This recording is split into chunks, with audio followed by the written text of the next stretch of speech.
ด่วนทางด่วนทางด่วนล้วนๆทางด่วนล้วนๆเอ้ยทางด่วนเด้อพี่น้องเอ้ยพัฒนาแล้วก็ต้องมีทางด่วนไปพิเศษก็ดีเด้อ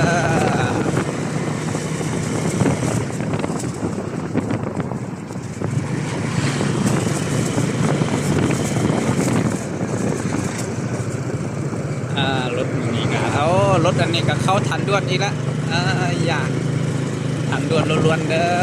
ทางด่วนนี่ได้ด่วนแท้แล้วจึงมาทางก็ดีเด้อพี่น้องเอ้ยบางทีอาจจะ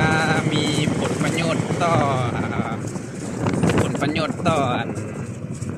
เขาเอิ้นว่าใดๆผลส่วนตัวว่าซั่นซะอย่าพี่น้องเอ้ยทางด่วน